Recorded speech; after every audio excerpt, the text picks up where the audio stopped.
Hello les amis, je vous retrouve aujourd'hui pour l'épisode numéro 2 de la série Before You Die. Aujourd'hui nous allons voir ensemble 5 expériences insolites à faire avant de mourir. Numéro 1, conduire un tank. Prendre le contrôle d'un des véhicules les plus impressionnants du monde doit en effet laisser de bons petits souvenirs.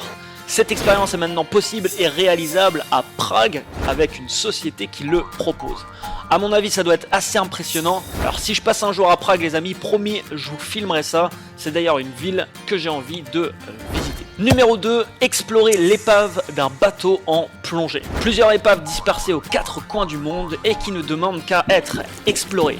Personnellement, je n'ai jamais encore fait de plongée, mais c'est quelque chose que j'essaierai très certainement dans ma vie. Vous avez par exemple le USS Liberty qui est visible dans la mer de Bali. Il est très facile d'accès et élu comme l'une des plus belles épaves du monde. Numéro 3, être suspendu dans le vide dans le Edgewalk à Toronto. Sensation forte garantie, vous êtes suspendu par une corde sur le 5e édifice le plus haut du monde.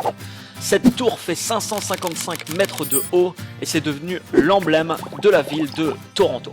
Une expérience, je pense, qui doit laisser quelques traces au sein de votre mémoire. Il est d'ailleurs possible que j'aille y faire un tour très prochainement. Numéro 4, faire du zorbing. Le point de départ du zorbing est une sphère qui a été créée en 1973 par l'architecte français Gilles Ebersold. Ce sport vous permet de dévaler les pentes d'une façon bien particulière. Vous êtes attaché à l'intérieur de la sphère et vous subissez en gros tous les mouvements de rotation de celle-ci. C'est comme si un peu vous étiez dans le tambour d'une machine à laver. Évitez peut-être de trop manger avant cette expérience. Numéro 5, faire tourner un globe, choisir sa destination et partir. Vous avez envie de voyager mais vous ne savez pas où partir. Et si vous laissiez un globe décider à votre place? Personnellement, j'ai tenté cette expérience il y a quelques mois maintenant en demandant à une personne de me jeter un globe.